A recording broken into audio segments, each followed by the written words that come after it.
It's Sports by the Book at the South Point Studio. Here's Jeff Parles and Alex White. Welcome in at Sports by the Book, South Point Studio. I'm Jeff Parles, and as the man said in the intro, Alex White is back. Happy to be back. Very refreshed and feel great, but excited to get back to business, talking sports, and a little bit closer to football now. That's the good thing about taking a vacation in July. It's like, we've advanced the calendar That's 1 right. week. I didn't have to worry about anything. Had a great time wherever you were, it's good to have you back. It's good to have a Saturday ahead that is actually pretty full, all things considered, especially since we're not here tomorrow. So we have some Sunday events and Monday events on top of it to talk about here in the show today. All right, Sean, go ahead. You know what to do. There you go. Smart guy, Sean back there. Tall Sean, as I call him now. Number one, let's start in Baltimore. A little bit of a brouhaha last night in the ninth inning. Brandon Hyde really not happy with Hested getting hit in the head with a wet baseball when it was all said and done. The Yankees take game one, though. Orioles struggling, but they are favored today. They go from -127 to -134 here on the current line with Grayson Rodriguez going against Luis Gil today. 8.5 the total. Again, the Orioles have lost 4 in a row, including all these games at home getting swept by the Cubs. Ugly, ugly stuff from Baltimore. 1 game clear, the Yankees entering today. Great pitching duel today. We will dive into that, but that is a little tease on which way I am going in that game. Number 2, Padres are also struggling, trying to stop their losing streak against the Braves. They've lost 5 straight at home. Padres have moved from -105 to -122 here. San Diego, I don't know what's going on with them as well. Been a little mix of everything, in all honesty, over the last few days. Couldn't hit against Seattle. Couldn't hit last night. Couldn't pitch against there. It's been not a good mix for the Padres, who are currently on the outside looking in the National League playoff race entering the weekend. How about number 3? I kind of glossed over this yesterday because we didn't know. We knew it was a bullpen game, but we didn't know what the Red Sox were exactly doing yesterday. But the Royals behind Cole Reagans, they win yesterday, and now we got a tie, a virtual tie at that, for the final wild card in the American League between these two teams. Royals winning 6-1 yesterday. Today, Kansas City will throw Seth Lugo, who's been great. Cutter Crawford will go for Boston. The total high, 9.5 for quality pitchers here, as we're looking at -126 on the Royals here in this one. Another really good pitching matchup between those two on the mound. Number 4, we are going to the hardwood. WNBA, we have 2 games today. Looking at that first one, Liberty in Chicago. They are playing on a back-to-back. New York has moved down. They are now a 5.5-point favorite, so we are seeing some bettors like the dog here in this one. Now, even 4 here. So a lot of attention here for the Chicago Sky, as they should, who have been playing very well. And then there's 4 games tomorrow. We'll kind of preview as well. If you have anything early, we know we like getting these numbers early because the market likes hammering them hard overnight. See if Alex has anything for Sunday as well. The final week for the WNBA before they go on their Olympic hiatus, which is about a month long. Of course, the Paris Olympics actually start 2 weeks from today. That's How right. about that? And then number 5, we go to soccer. 2 games tomorrow. Well, there's a game today. Uruguay is a big favorite against Canada in the 3rd-place game in the Copa America. In Europe, Spain, a -145 favorite to lift the trophy. So that's to win the game at any point, -145 against England. And Argentina, -175 to lift the trophy at Copa America against Colombia. Both of those games tomorrow, noon Pacific on the first one, and then 5 Pacific on the second one. So be on the lookout for those. I'll have quick thoughts on that, even though a lot of the value is zapped already from these 2 favorites. Do you want to start right there? Because I am curious with your thoughts. Argentina just looks so good. Do you think? I mean, you want me to start here? I'll very happily bring this up real quick. Both of these matches are pick'ems behind us for regulation, 90 minutes plus stoppage. Argentina is a bigger favorite than Spain. Spain was about -150 this morning when I saw Argentina approaching $1.70. May even see that -0.5. You know, Spain has been the best team in the Euros the whole tournament long. I still think while you were on vacation, the 2 best teams played each other already in this tournament. And that was Spain against Germany. That was in a quarterfinals. That was 2 rounds ago. Spain handled France, and honestly, what was an amazing first half, more so than anything. England-Netherlands was an amazing match as well in that other semifinal. But it's felt like Spain has controlled more of the play. England has gotten a little bit fortunate here. Very completely uninspiring in the group stage. Very fortunate to get by Slovakia in the round of 16. I do like Spain. I would rather have the lift the trophy. There are better lift the trophy numbers out there at minus 145 than taking Spain at a pick, which would, if the game goes extra time as a tie, you're getting your money back. I'd rather have Spain to just lift the trophy. Minus 145 was the best price I saw.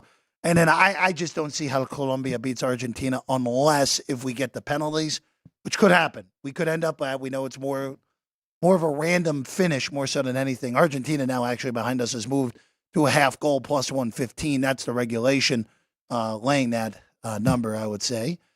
I would lean to just taking these teams to lift the trophy altogether, not worrying about the 90 minutes. If you can find a book with fair prices, keyword on that, fair prices, that allow you to parlay the two favorites to lift the trophy, I don't mind that either. But you have to find fair prices. Can't go north of $1.80 on Argentina. That would be the max for me. Okay. And you can't go north of $1.55 on Spain. If you do that, not fair pricing to me. With this goal line here, minus half plus 115, is that good value, getting plus money here with Argentina? You know, the problem is our Colombia, by the way, Sean, not you, for Colombia, you look at the way that they want to play this match. They're going to want to park the bus and get this thing to extra time, kind of like Uruguay did against Brazil here in Vegas. So I would look towards an under more so than anything. So, but I'd much rather have lift the trophy at any time.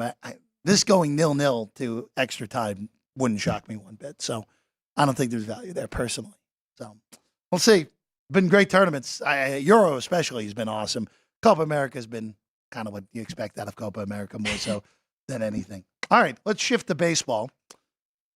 I want to start in St. Louis real quick. Alex, I know you don't have a play on this game, but the way that this game has played itself out here, where you look at the Cardinals, who I have been saying this for the better portion of a month now, where their record's not indicative to what this team is. Their negative run differential, been in the negative 30, negative 40 range. They throw Lance Lynn today. Hunter Resniewski goes for Chicago. I would look at the under more so than anything because, again, I just don't trust the Cardinal offense now. Yesterday, it doesn't matter what Kyle Hendricks is at this point in his career. The Cardinals just don't hit Kyle Hendricks. Kyle Hendricks has been on the Cubs over a decade now. They don't hit him. So I don't really read into anything to that. But I would lean to the under. Also, Cubs playing a little bit better here where they sweep Baltimore. Right. And now they beat the Cardinals in the first game of this series. They won a series against the Angels. Playing a little bit better. It may just, if anything, complicate stuff going to the trade deadline because the Cubs are only 3 games out of a wild card slot entering today. It's tough. It really is. I noticed that about the Cubs really starting to heat up here, 7-1 in their last 8. And on the flip side, the opposite for St. Louis. I don't like anything in the first one, but that doesn't mean I don't like something in the second. I think it's a better pitching matchup. So with your under, I don't hate that at all because I'm looking the other way in game 2. Be aware of that, of course. Make sure you're betting the right games. The early game is the one that is listed as the, hey, if there was only one game, the original game. And then a doubleheader game, which in Vegas is 981, 982 on the rotation numbers, where it's Assad and Kyle Gibson in that one, where the market has actually taken the Cardinals up 18 cents in that second game from minus 127 to minus 145. I'll just ask you this. I know you already have a lean at least here in this game. But doubleheader-wise, when you're looking at sides, are you in the camp? I know you love the revenge spots. I do. But are you in the camp of, hey, I usually am treading a little more carefully on the sides because of, hey, Team A, it is hard to sweep a double dip for, let's say, the Cubs win game 1, hard to win 2 games as an underdog in the same day, obviously. Or are you more inclined to just say, hey, I'm going against the team that lost game 1 as long as the numbers aren't too out of control. Really depends, right? So if that team that lost the first one is really not doing well at the plate and not offensively creating anything, then I don't want to jump in on that side, even with the revenge. Okay, so it's all. Look, all this is matchup dependent, but at least for right now, the Cardinals again, bad series in the beginning of the week against Kansas City. They got swept in the doubleheader in that series. And now, again, 2 games here today. That's the second game. That's the late game on your screen right now, minus 145 on St. Louis. Just to throw this out, too, I mean, the Cards, they took 4 or 5 earlier on in this series. So now this is kind of a revenge spot, and we're seeing that from the Cubs here and could have got a great price yesterday. You love the revenge. I love the revenge. Look, it works. It works. Cardinals, again, tied with the Mets right now for the second wild card, and we'll go to New York now. Mets, since Grimace has thrown out the first pitch, number 1 offense in Major League Baseball. Their bullpen is still terrible. They almost gave up a 5-run lead yesterday. They held on for a 7-6 win. So, Alex, here you go. Minus 210 here today for New York with Christian Scott looking for his first Major League win. Still, Ryan Feltner goes for Colorado. This is actually the best price in the market on the Rockies if you want to take Colorado here. Good luck. Total 8, juiced over. You're looking team total, though, on Colorado. The Met bullpen does not scare you here. Well, it's funny that you say that because, I mean, even if you're looking at the bullpen rating between these two, the Mets is much higher than the Rockies even. So Colorado's still advantage there. Colorado bad at everything. So I like the Rockies team total under. I have 3.5 here at South Point. It is juiced to the under, minus 140, but I think it's a really good price. Making the number for this game, I have it at 7, but I don't want to go against the Mets and how good they have been offensively. So I'm just going to look to the Rockies, especially because Christian Scott, I mean, he's done very well, 4.15 ERA, 30 strikeouts, not a huge sample size, 39 innings pitched, but with how hot they are playing. Plus, last 3 starts, opponents' batting average 175. So I like the Mets today. I don't want to lay that big price. Better way to do this, in my opinion, Rockies under 3.5. What's the Met team total for today? 4.5. What's the juice? Over minus 125. Probably still good. Colorado's the worst pitching staff in the National League. Colorado's also the bottom 3 offense in the National League, which is almost impossible when you play half your games in Colorado. Yes. So, again, this would be a lean to the Met team total over for me. I'm going to stay off of the full game total because the Mets could do it on their own. That Met bullpen scares me. That's the only thing that scares me about your play here today. That Met bullpen has been an abomination, even though the Mets keep winning right now. All right, I want to go to Washington and Milwaukee next. Dallas Keuchel, who over the last few years has been a joy for a lot of bettors, just trying to fade.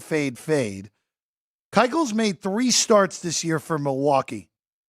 The first start was a disaster. Since then, he's actually pitched okay. And that includes also a game against the Dodgers where he went 4 1/3 innings, scattered 8 base runners, and gave up no runs. He also somehow struck out no batters in that game. So, regression to the mean here for me. When you scatter that many base runners, it's pretty lucky if you scatter 8 base runners in 4 innings. Yes. Very lucky to not give up any runs. I'm not a huge fan of Parker on the other side, but this is, and the market tells you this, because that's the full game price. It's plus 116 on the Nats. The market has bet the Nats already, from plus 110 all the way down to minus 105. Still think it's fine. I'm very happy to go against Keuchel at any point, and this is a good spot to do it. I'll take Washington first 5. If you want to take Washington for the full game, I don't mind it, but I'd much rather have a first 5 than a full game here in this one. I agree with you. I do think that is the right side. I'm not going to bet it because I don't know if we are going to see that regression to the mean just yet with the Nationals. I don't. So this is a stay away from me, but I do think that is the correct side there. You also, thing that kind of scares me, looking at the bullpen ratings as well, definitely have the advantage with the Brewers over 100%. the Nats. But I mean, getting plus money there. Yeah, rather, again, first 5 over full game. First 5 over full game. That last point, 100%, a big part of why I feel the way that I do. Yeah. Because whoever Milwaukee puts in after Keuchel is going to be better than Keuchel. So that's just the way that I look at that as a whole. All right, moving along here, Alex. Let's go to San Diego. Padres losers of 5 in a row. They're on the outside looking in. The market loves Dylan Cease today. From minus 105 behind us to minus 133. So a steep move on San Diego. This is market wide. It's even as high as minus 145 at one shop. So I'll ask you, is it time to hop in on Atlanta here? With the way that the market is really overshot here, at least in my opinion. I think this is just almost a price grab on Atlanta at this point, more so than anything. I'm with you. Two teams going in the opposite direction. Braves are starting to figure things out. 5-2 in their last 7 games here, and the Padres really going the opposite way. And I think that's more, they just got hot for a minute. I don't necessarily think they are a great team. Maybe a little above average, but not great by any means. I think that getting plus money with the Braves, I skipped this one. I think that's great value.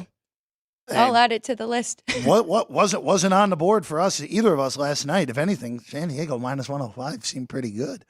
Now it's the other way. Plus 123. That's a very good price on Atlanta right now here in that one in San Diego. Let's go to Baltimore. Orioles going the wrong direction. Still lead the Yankees by a game. Yankees, as we've talked about a lot over the last week, worst record in baseball over the last 26 days. Offense is producing less than 3 runs a game in that span as well. Here they are today. Luis Gil, who has shown a little regression to the mean for the Yankees. Grayson Rodriguez goes for Baltimore, minus 134, 8.5 your total.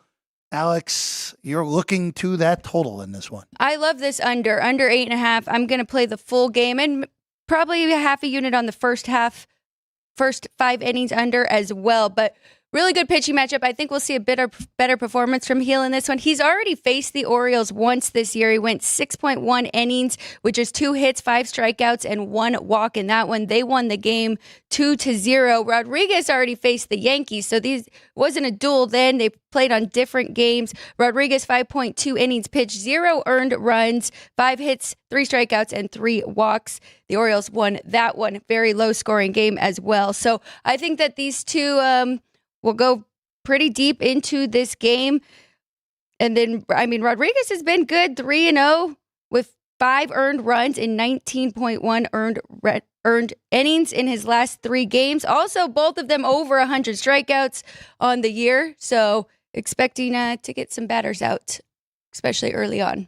Ballpark also, again, even though the Orioles mash, it's still a pitcher's park now with the way that they realigned everything, especially in left center. I can tell you this, I don't want anything on either side in this game. Tell you that. I know that I'm going to back off. You're looking first 5 as well on top of the full game too? I do like the first 5 as well. And I noticed the Orioles walked Aaron Judge a lot yesterday. Pitched around him a lot, yeah. So hoping for that as well here to keep that low scoring. I want to go to Tampa next. I know neither of us don't have a play on this game, but I just want to bring it up because this is the first time that the Guardians have really had a week where they've looked vulnerable. They go to Detroit, they lose 3 out of 4. They go to Tampa, look totally anemic offensively, get shut out 2-0. Now, pitching matchup today, Williams against Littell, evenish, pretty even relatively. This market price is right. But I'm just curious here where Cleveland has been played, at least to me, well over their head so far this year. They're a solid baseball team, but they're not the best team in the American League like they played record-wise so far. I just wonder if this is one of those teams where the All-Star game is coming at the right time for them, where, hey, all right, we take a breather, we rest up, full-blown big series against San Diego coming out of the All-Star break right away for Cleveland. This is a stay-off, but I will say this. If Cleveland's bats look to be in the slumber still today, maybe you can look at some sort of way to bet against Cleveland in-game. That would be the way I'd look to play this game out. Rays would be the side that I would look at. I'm glad that you brought that up about the All-Star break. Coming at the right time for Cleveland. I follow Jeff Fogel's newsletter a lot because he always dives into different things. His newest one was about friendliest and unfriendliest home road splits. And Cleveland, the worst right now with unfriendly. So 41 home games, 52 road games. So we're going to see that flip. So even if you don't think they're that great, they're going to have more home games in this second half, which may help them a lot as well. That was not the way that I thought that was going to go because they've been amazing at home this year, and their offensive production has gone down a little bit on the road. But that probably means what you just said, where they've played 12 more road games than home games. Yep, was that 11. 11. Okay, 11 more road than home. Maybe look at Cleveland in the second half since they've been arguably the best home team in baseball this year. If you put all the numbers together. The team we're going to bring up in a second, the Royals, another team that has, I don't know what their favorable, unfavorable in the way of scheduling is, but the Royals' home road splits where they've been unbelievably good at home. They've been mediocre to bad on the road, except for this week where they played well in St. Louis and Boston. But it's a good thing to look at. And next week we'll dive into a few things baseball wise, looking at the quote unquote second half. Really, the 40% left for most of these teams. That's a good one to look at, though, with a lot of home games left for a team that has been dominant at home in Cleveland. I want to go to Houston and Texas now. Aggregati against Evaldi here in this one. The Rangers road favorites in Houston. Alex, we're now laying a price with the Astros in the division. So minus 115. There's some minus 110s out there. They're 2 games behind Seattle entering today.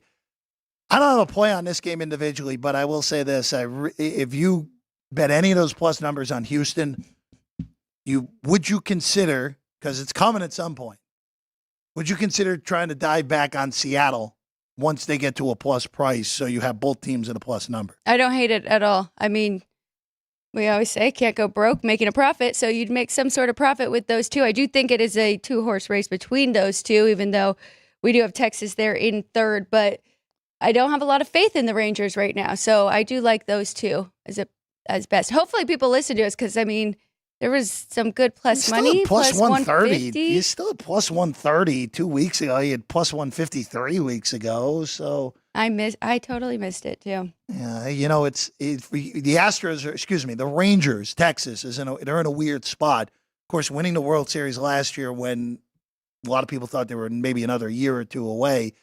Now regressing here, a bunch of older starting pitchers under short-term contracts, 7 games out of a playoff spot entering today. Wouldn't shock me one bit if Texas says, all right, we're gonna sell at the deadline here. Wouldn't shock me if Scherzer's on the move, John Gray. There are a few guys that could be moved that would make a little bit of sense on the Texas front if they've decided to wave the white flag here in 2024. Going to Boston. Oh, go ahead, Alex. You have one more thing? No, as for that game, I thought that was priced just right. Both the side and the total. Yeah.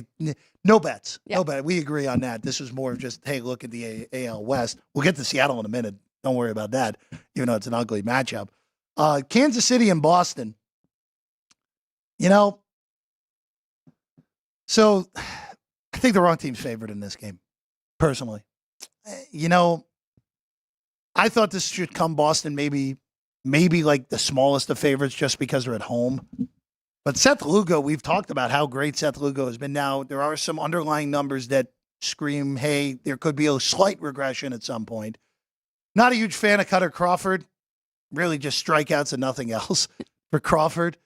But I think the wrong team's favorite here. This would be a strong lean to Kansas City at plus 116 on the road in Fenway. I agree with you. I was looking at both the side and the total, deciding if I like the Royals or if my play would be on the total. I chose the under. I'm just going full game, especially it's going the opposite direction as me now, going under 9.5. I do think both of these pitchers are very good, but I think Seth Lugo is better. So that would be the side that I would take.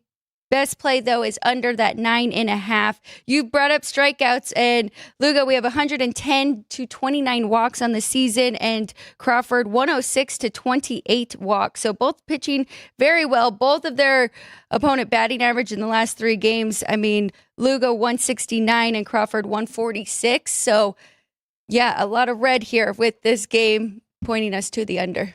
Under, and then Royals. The leans here now one for this game. Alex, I'm going to go to Anaheim next, but so you put in the doc, you like Seattle even at the bigger price. Now the market going squarely on the Angels here this morning from minus 157 to minus 140 on Seattle now.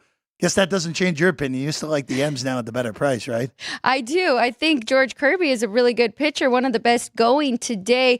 I mean, 3.39 ERA, not really great, but right there, 109 strikeouts to 11 walks. Yeah, I just think this is a great spot for the Mariners, and we're not getting much from this Angels team still, so I think this is a little bit of an overreaction. Angels won yesterday, walk-off fashion, 6-5, but I like the Mariners to bounce back, who did win Game 1, 11-0. Frank bet the under in the 11-0 game. That's why it went 11-0. Just so you know. The Mariners one game ahead of Houston. Again, that race has tightened severely since the Astros have been one of the two best teams in baseball since the calendar turned to the month of June. All right, let's go to Detroit. This is an early game, a little bit lower down on the rotation numbers. Dodgers with Wroblewski against Montero for Detroit. Dodgers got a 3-0 whole comeback win last night. I kind of aggravated myself that I didn't take the Dodgers in game last night. It would have been a good, nice plus price because they were a dog at some shops pre-flop anyway. So they were an underdog for fourth straight game for the first time since 2016 last night. They're minus 120. Not a lot of data on either of these guys. Right. So kind of a mixed bag, which would then lean me to the better team. I'm surprised that you only have to lay $1.20 with LA here. I think that's a pretty reasonable shot here if you want to take the Dodgers. That's exactly what I think the number should be, minus 120, so no value. Not that I have them a bigger favorite, but so really this was a definite stay away for me. Philadelphia losing to the A's yesterday. How about that? Oakland goes to Citizens Bank after the Phillies make mincemeat of the Dodgers over 3 games, and Philly loses a big favorite last night with Ranger Suarez on the mound. Today, it's Spence against Phillips, your pitching matchup here in this one. Minus 180 on the Phils, 9 your total. Alex, this will only be a lean to the over. Don't love the fact that I'm laying $1.20, but it would be only a lean to the over in this spot. There is some 9.5 in the market even now as well. Tyler Phillips, again, not much, just 4 innings pitched. Did very well, though, in those. And Mitch Spence. So, yeah, I don't hate that lean to the over at all. Yeah, that would be the only way I would look here. It just not a lot of data on either of these guys. Also, hitter's ballpark, as we know, hot day yet again in Philadelphia. To San Francisco, Simeon Woods Richardson against Birdsong for the San Francisco Giants. Minus 109 on San Fran, 8.5 the total. Alex, I steered clear of this game completely. The only way I would look to play it would be going under, but not overly confident. Don't love the fact that it's minus 120 juice either on that 8.5. I'm confused. I think the Twins should be the favorite here with Simeon Woods Richardson. I think he is the much better pitcher. Not a lot from Birdsong, so you always have that angle. But, I mean, Woods Richardson has struck out 64 batters and walked 23 while giving up 8 home runs. In the last start, he allowed just 3 hits, 2 runs in a 3-2 win over the Astros in Minnesota. So I think that's the right side here. Yeah, also with the other side and Birdsong, he has given up quite a few home runs. And the Twins lineup, good for the 5th best in baseball in home runs right now. So I'm on Minnesota today. While you're gone, Minnesota is a team I mention a lot. Because if you told me entering the All-Star break, let's say they split these last 2 games. If you told me Minnesota would be 54-42 entering the All-Star break, I would have said they're winning the American League Central by at least 5 games. That they're total control, pushing potentially even for the 2 seed. Just a testament to how good Cleveland has been. They're 4.5 games out. I know Minnesota, this franchise has had not much success in the postseason since obviously winning the title in 87 and 91. But this is an under the radar team. Like you said, great power hitters. Rotation, I think, is pretty good. They're a dangerous team. Now, the problem is if they run into one of those AL East teams in a 4-5, they're going to be a dog, and they can't beat the Yankees. We know that. Right. But they're the team to look out for. I think they're the under-the-radar American League team if we're looking for one right now, just because they're second in their own division, and you don't think playoff threat Minnesota Twins very often.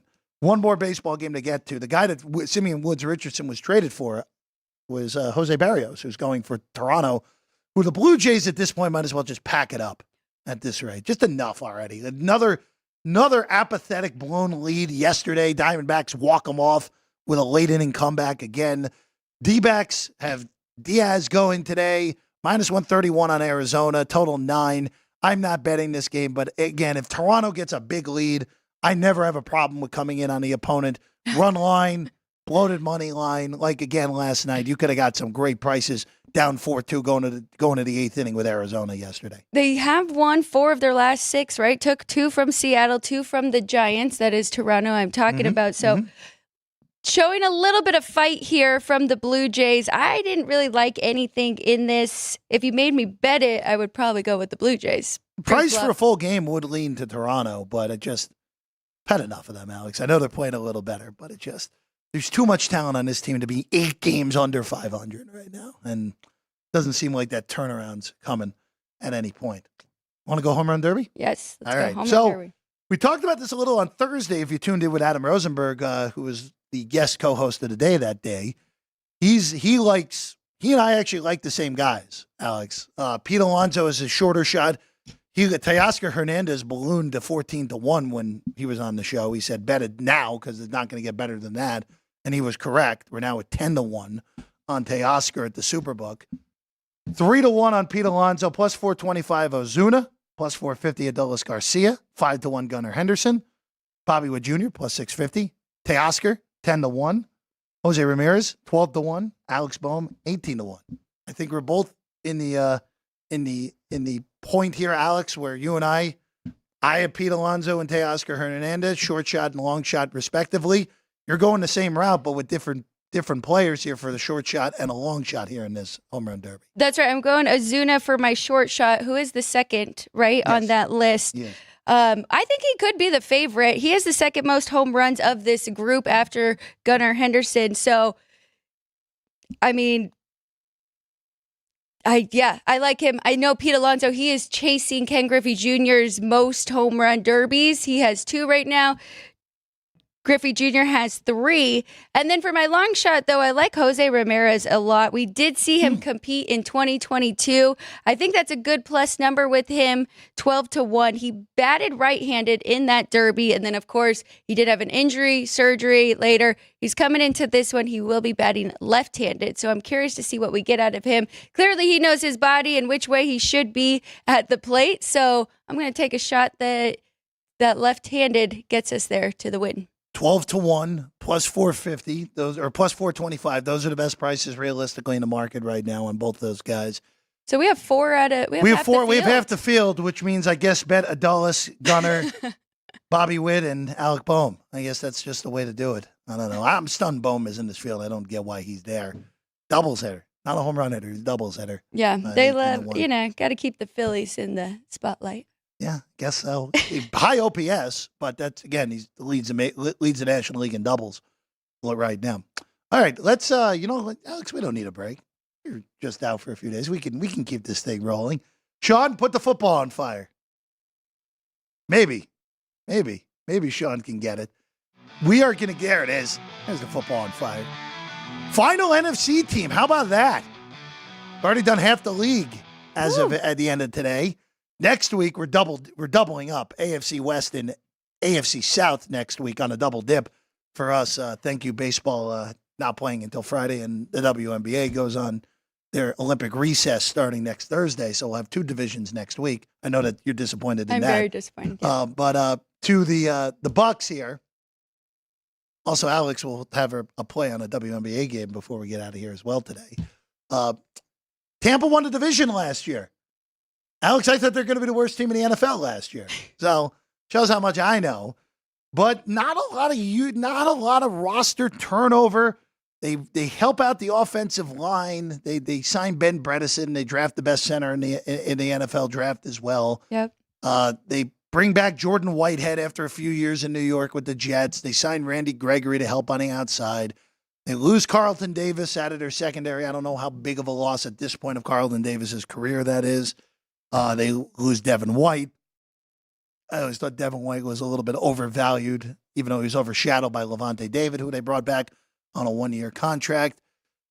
You know, this is a team for Tampa, Alex, where you look at the awards. We apologize for Todd Bowles' 50-1 being not a doctor's eye chart in the bottom right, but that's what it is on the Coach of the Year. Evans 80-1 to win Offensive Player of the Year. Baker, like a lot of quarterbacks in this division other than Kirk Cousins, astronomically long to win the MVP at 150-1. Tampa kind of feels stuck to me between their floor isn't that low, where their floor is probably 6 or 7, but I don't think their ceiling goes higher than 9 wins for me. Kind of stuck in that range. I don't hate that at all. My ceiling's a little bit higher just Maybe in an extra regards win. to how they did last year, bringing most of their pieces back. Todd Bowles, in his second year, he was just one of 2 head coaches to win a division in the first year as a head coach or win the NFC South title, joining Gruden to do that in his first year. So very impressive. And you could just tell that they meshed well. All his pieces, Baker Mayfield and his cast there with Mike Evans and Godwin. So I do like them. I'm not going over the win total. That's not the best bet, I don't think. I mean, maybe looking at plus money to even win this division, or even that Todd Bowles Coach of the Year, because if they do win the division after Atlanta gets Kirk Cousins, really dives in, changes up. I mean, there's higher hopes for this division, I believe. So I think if he could win it on back-to-back, maybe he could win that award. You know, I just wonder if he runs into that situation of, let's say Tampa, you can put the schedule up, Sean. Let's say Tampa wins the division at 9-8, 10-7. Right. Going to be probably hard for Bulls to win that Coach of the Year. Now you look at the schedule here. Favored week 1 at home against Sean's Washington Commanders. They play a playoff rematch against Detroit on the road week 2. But week 3 they play Denver, who we'll get to next week, who I'll just say a little eye into the future. Denver's my lowest power-rated AFC team. So they have 2 weaker teams the first 3 weeks. So a good start is in play here. They also get a playoff rematch with Philadelphia in week 4 at home. So Revenge. Well, that would be the Philly revenge. That's right. So look, this is at least a start where, all right, they could go 2-1. We always have to remember, and Vinny has brought this up, and we'll see Vinny in a little bit as well. Always know which what your standings related scheduling portion of the schedule is. Tampa has to play a first place schedule this year. Right. Where last year they played a first place schedule, but the way that it broke down, it actually ended up being okay.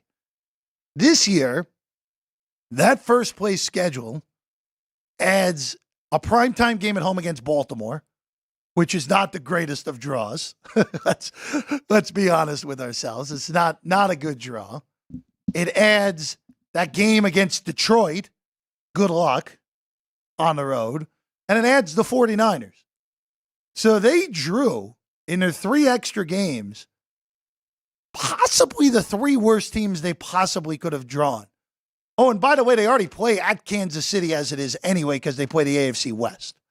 So pretty brutal draw, all things considered, in those 3 games where, Alex, even if we go of, hey, maybe there's some regression for these teams, talking high win totals, double-digit win totals on all 3 of those first-place teams, including the highest win total on the board in the San Francisco 49ers.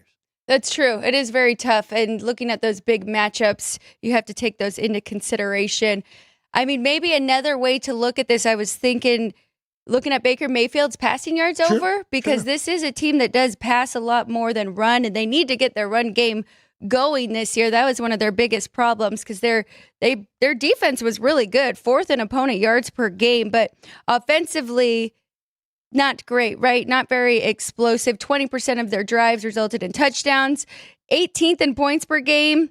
Yeah, that's okay, right there in the middle, but 31st in rushing yards per game. But they were 12th in passing yards per game. So I do want to try and find a Baker Mayfield passing yards over, or maybe a Mike Evans receiving. Well, not only that, if you're trailing more games, you're just going to throw more also. So I actually don't mind that angle at all. You bring up Baker. I mean, that is really the question mark here. Baker was genuinely good for a good chunk of the year last year. What version of Baker are we getting? Are we getting the version we got last year, or are we getting at the end of Cleveland, or the guy who played on 2 teams 2 years ago, who had to save his career the last month with the Rams? Right. Like, which version of Baker are we getting here? That more so than anything is why I don't have Tampa winning this division. That's why I think they're probably I actually think that 8 is pretty fair. I think 8-9, 7-10 is probably the right record for this Bucs team because that defense is good. But I just, playing a more difficult schedule, I just have a hard time seeing Baker being able to replicate what he did a year ago. That's my holdup here with the Bucs. I'm taking a gamble because I think he looked the most comfortable that he has looked since being in the league here. So a lot of it, your success depends on where you end up. Maybe this is the right spot for him. Yeah, I mean, it's between that and the year that Cleveland made the playoff, the 2020 year. Those are without a doubt his two best seasons. Everything else, there's a significant gap. Yes. But besides last year and then 2020 year, you know, and the one other factor actually that neither of us have mentioned, and I think we got to bring it up. Dave Canales is gone. Dave Canales is now, we mentioned him earlier in the week, now the head coach of the Carolina Panthers. And I just wonder where you lose a guy who clearly had a big impact on Baker going into last year and throughout last year. I just wonder, and Liam Cohen is the new offensive coordinator and play caller. I just wonder, does Baker take a step back because of his coaching? That's the other. It's a fair point that I would look at as well. We can go projected order of finish here real quick. We are different in this division. We are different. Tom Bile and I talked about this when we did Atlanta on Tuesday. We have a weird dichotomy with the Falcons. We like their win total under, but we like them to win the division because we both thought that 9 wins was going to be enough to win this division. And when it's all said and done here for me, I had New Orleans and Tampa tied. So I didn't go through the full tie breaks. I'm sorry. But I had them going 1-1 against each other. So Tampa, New Orleans, interchangeable 2-3 to me. Yep. Wouldn't bet it. Carolina finishing last, even with all the improvements around Bryce Young. Bryce Young still hasn't taken that step forward. I don't expect it, even with Canales there. So I do have Atlanta winning it, New Orleans and Tampa tied for second, and then Carolina there bringing up the rear, Alex. You guys brought up a great point, and we saw that with this division last year. We kept saying, does anybody want this division? Because nobody really jumps ahead, and they all kind of just beat up on each other. So I think that's okay there, going at the under in the win total, but taking them to win the division. I originally had mine very close to yours and agreed with the Bucs and the Saints being pretty close. But with Tampa Bay having more coming back and Falcons, new head coach, new OC, DC, of course, new quarterback. We'll see how Cousins does coming off an injury. I went ahead and kept Tampa Bay at 1, Falcons 2, Saints 3. Their ceiling is very high. I still do not trust Derek Carr very much. And then Panthers, of course, 3. Hopefully we do see some improvement, but I don't think it's going to be that drastic in 1 year. And Atlanta for me more so than anything with the Falcons. And that point that we brought up earlier in the week, this is also one other point I actually made as well. We talked about this last week as well. Be on the lookout for in-season win totals. This division may be a good place to look at it. Yep. Where New Orleans might have a shot to go over after a brutal start. Tampa, they get out good, you might have an opportunity to go under. Atlanta, same sort of deal. Brutal start, go over in season. Carolina, maybe they win a few games accidentally, you can go under at the beginning of it. Just be on the lookout. There's a whole new frontier with all those in-season numbers that you can do throughout the NFL betting. All right. Let's go to the WNBA before we bring Vinny in here with 2 games today. The New York Liberty and the Chicago Sky. It feels like these teams play every other week at this point. It's the second time they played this week, the second of a home and home. Angel Reese still with the WNBA record for most consecutive games with a double-double. The market has bet Chicago here, which is a little bit surprising to me, Alex.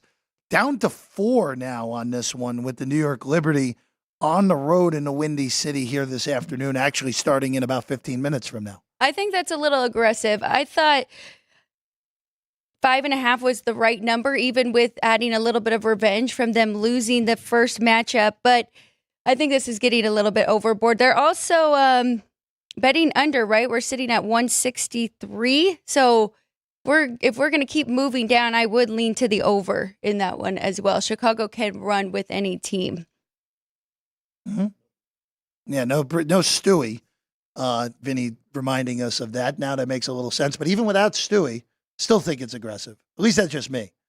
Nescu still having a tremendous season as well.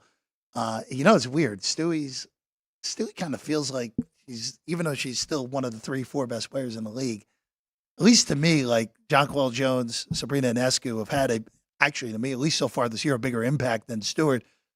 Just also a testament to how good that team is. Correct. Right now. The other game, not the most intriguing. No. Sparks on the road at the Wings here, Alex. Yeah, nothing for me in this one as well. I think that number's just right. Bettors are taking this, betting it over as well. Now 172.5. I would only play that under. Dallas leans to the over. They're 15-7-1 to the over. But on the flip side, the Sparks better defensively. They're 9-13. So nothing really jumped out to me today. I will give you a couple that for tomorrow. For tomorrow, I haven't seen any numbers yet. I'll double check that because I did check late last night. So we'll see if there's any now. But kind of where I'm looking, Phoenix, Connecticut, Sun. So we got to keep an eye out for Brittany Griner as well. And we haven't had Taurasi in a while. But if we can get anything under 160, I would play under that. Connecticut Sun, best defense, keeping all these games very low scoring. Aces and Seattle Storm, those are two favorites that I would like to back. The Aces are playing the Mystics. If we can get 7.5 or better, I would lay that. And then Seattle Storm against the Atlanta Dream, if we can get 9 or better. So also, if it's a good enough number to tease those two favorites down, put those together, get a minus 110 for the Aces and the Storm. Final week before the WNBA goes on the Olympic break. Well, don't worry, we'll have some Olympic plays, even though Team USA is going to be massive favorite basically in every single game. The men's tournament might be interesting because there are some. Group A had to me as three of the 5 best teams, arguably in the entire field for the men's side. Spain, Canada, and Greece all in there. Make for a little bit of an interesting handicap potentially in that group. So we'll be on the lookout for that in a few weeks. The Summer Olympics beginning in the next 10 days, actually, in Paris, France. All right, we'll take a quick break and we get back. Vinny Magliulo on set joins us next. Sports by the Book, South Point Studio. From the South Point Studio, the perfect blend of sports. But I think the Niners are going to wear them down. Detroit Pistons lost their 36 games. Comedy. See over-under on that relationship lasting. I'm going to put mayo in the coffee. Yeah. I am beautiful. And a whole lot of Pittsburgh. In Pittsburgh. Pittsburgh. Yeah. Pittsburgh. Join Ryan McCormick. That's at least 2 picks outside of our own in the first round next year. Oreo. And host Frank Nicotero. I look at the clock, I go, Watch Punchlines live at noon every weekday.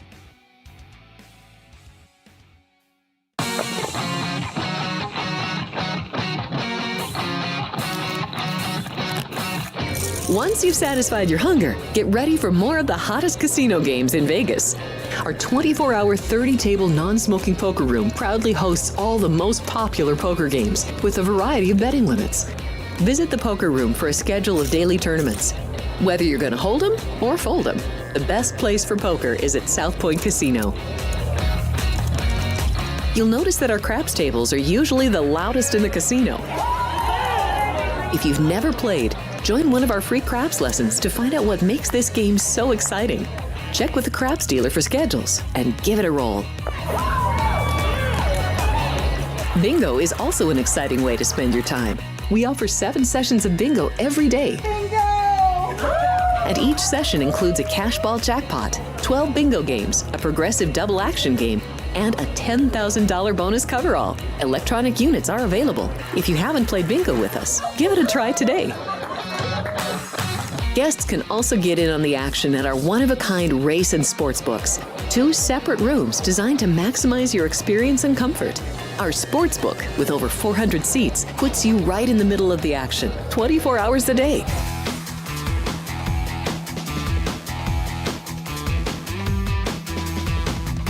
Welcome back in. Sports by the Book, South Point Studio. Jeff Parles, Alex White. Vinny Magliulo, what? What's going on? Wow, look at you. How's everybody? Hair's good, Well, always. I try. I try because Ann makes sure that would you watch the hair? Great line. Saturday Night Fever. John Travolta. So Alex is back. yes, Alex is back. Welcome back, Alex. How's everything been while I was gone? Listen, we tried to hold the fort down while you were gone, Alex. We're still on the air, so we didn't screw up too bad. So Vinny, Yeah. I wasn't intending to start here, but because you plopped these sheets in front of us, Yes. I can't not start here. Okay. I think I double negative there. Regardless, Don't worry about it. You're not it's going to get. it's okay. But no. It's summer school. No grammar quiz. Conference championship game odds. So, of course, this is the team to win, not the regular season, but that game, all these games that will take place in December. And, Vinny, I can tell you right now. Go ahead. You see something you like. Oh, I see two things I like. All I right. see two things I like. Okay. Number one, we're going into Big 12, and I said to Chrissy yesterday, I did say this, so I'll take some blame on this potentially. Okay.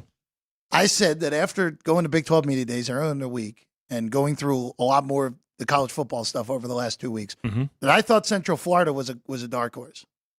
Okay. And you guys have them priced at 8-1 right now to win the conference. And by the way, I think you have a mobile app and cash. I didn't bet it. And cash. So Didn't bet it. Didn't bet it. I can tell you that. I didn't bet it. Well, why not? Because looking at the Big 12, because I'm not as high on Oklahoma State as you guys made Oklahoma State. Oklahoma State at 8-1. Okay. By the way, co-favorites in that league. Yes. Utah and Kansas State, who essentially were 1-2 in the preseason poll. Mm-hmm. So the media members actually might have got something right for once, Vinny. We'll know by December. Plus 350 if you don't like fractions on those two teams. Right. Kansas at 10-1 was my preseason pick. I do like that at that number. That's actually the best number I've seen in the market on the Jayhawks. So I can tell you right now, I do like that.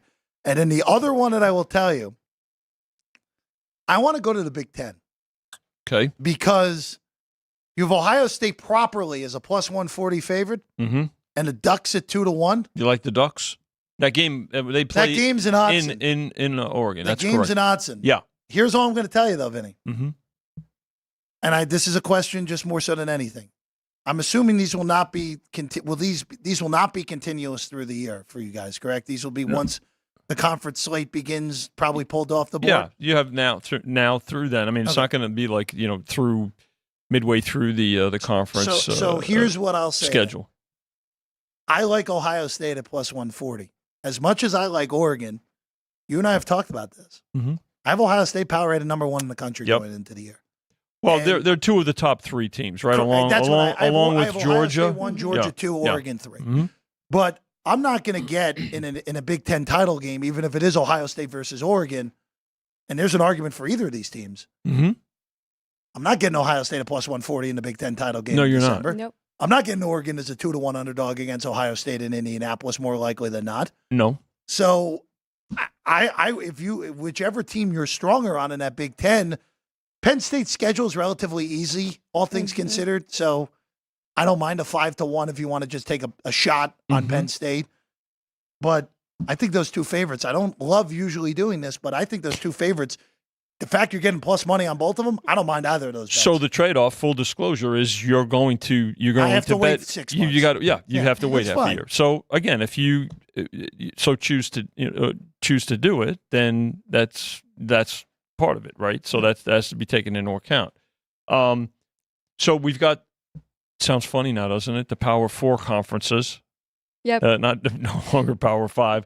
So we have this first, to win the conference championship games. So obviously the ACC, the Big 10, the Big 12, the SEC, and then Mountain West we added.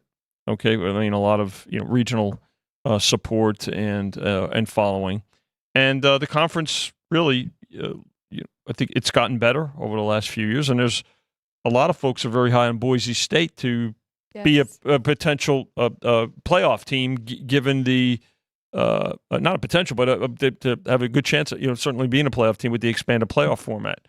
So we've got these 5 conferences. By the way, next up will be on Friday, games of the year. Okay, so 6 days from now. Right. Not yesterday. Right. 6 days. 6 days from now, Yeah. this coming Friday. So we'll have games of the year right around 100, I think Chris earmarked. And I know that Ashley and Alexis are in the back right now listening to me. And if I go above 100, one or both of them you might not be here. One of them or both of them are going to come in here and strangle me. So right around 100. And then after that, we will post regular season conference wins for these 5 conferences that we're mentioning now for the conference championship games. Conference wins only. That's a little bit of a different handicap.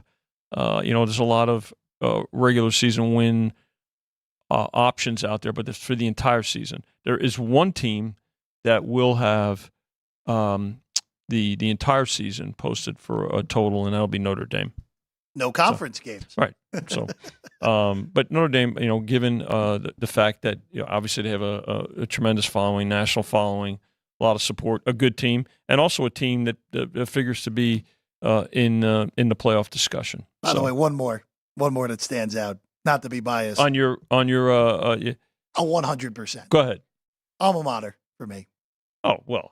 18-1. Okay. I think that's a good price. number. That's the best price I've seen on Mizzou in that market as well. Well, listen, it's now granted that league is very hard to win for anyone other than Georgia and Texas this upcoming. The other part is this: there's nothing wrong with doing a little Christmas shopping early, even though it's 115 out, Jeffrey. So if it's you not want 115 today, thankfully. So if you so choose to shop for your own benefit or those you love, feel free to do so. Vinny, I know, I'm sure you feel the same way on this, Alex. I'm happy that this is coming to the market because the market has been a little bit slow this year on getting these numbers out, at least in my sense. For Vegas-wise, there's only a handful of books that have them out.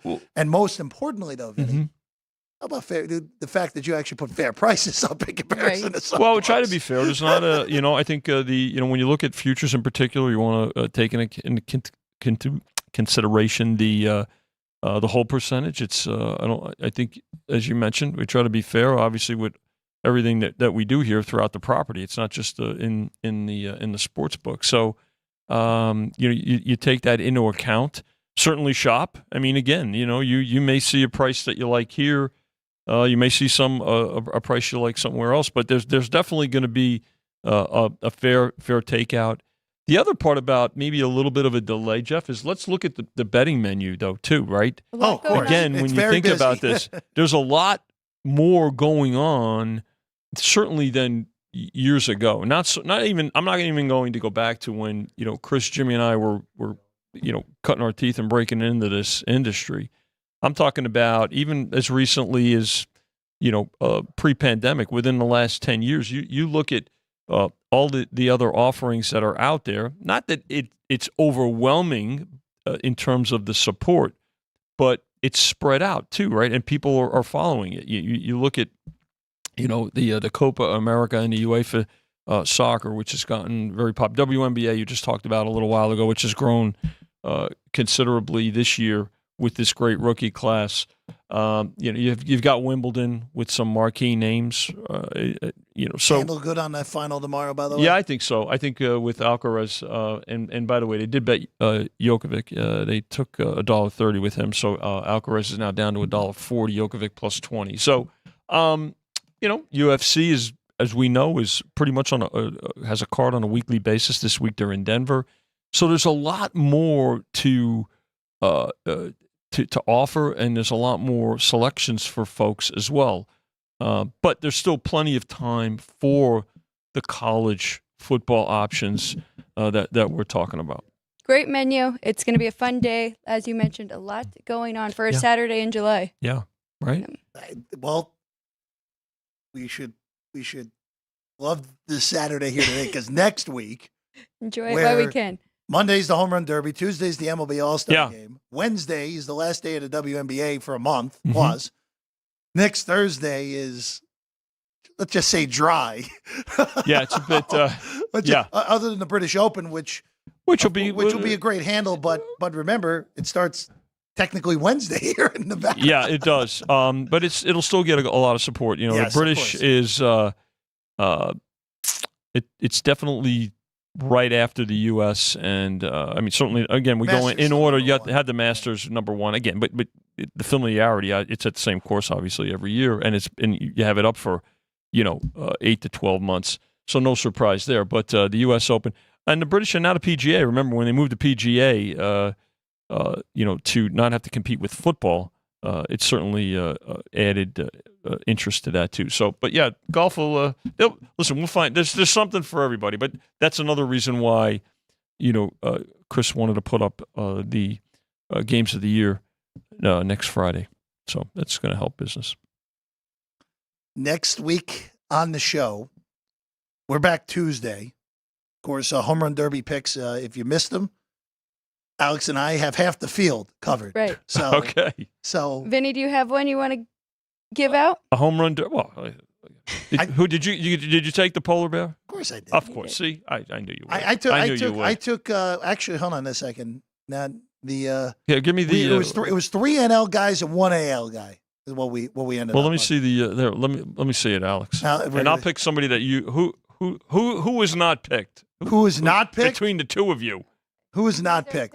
Gunnar Henderson was not picked. Alec Boehm was not picked. Bobby Witt was not picked, and then Adolis Garcia was not picked. Those were the four that were not picked. I'll take Gunnar Henderson. Gunnar Henderson. There we go. Take a price. 5-1. All right. He has the most home runs right now in the regular season of anybody in the field. Alex on Ozuna and Jose Ramirez. I'm on the polar bear and Teoscar Hernandez. Yep. So one short shot, one long shot for both of us. Well, you picking the polar bear was like you had to lay 8-1, so that was easy. That's a weird way to say 3-1, Vinny. You picking him? No, I know what you meant. But next week, also on the show, we're doing two divisions in the National Football League. Yes. We see the defending champion Kansas City Chiefs next week, and we also get the AFC South, which may have a new king of the castle there in Houston, Texas. So we'll be on the lookout for that next week. Alex, great to have you back. Thank Vinny, you. great to have you in as always. Good to be with both of you. Sean Drew Dog, great work as always. I'm Jeff Parles. We'll see you again on Tuesday, 9 a.m. Sports by the Book, South Point Studio. Good luck on all your plays this weekend.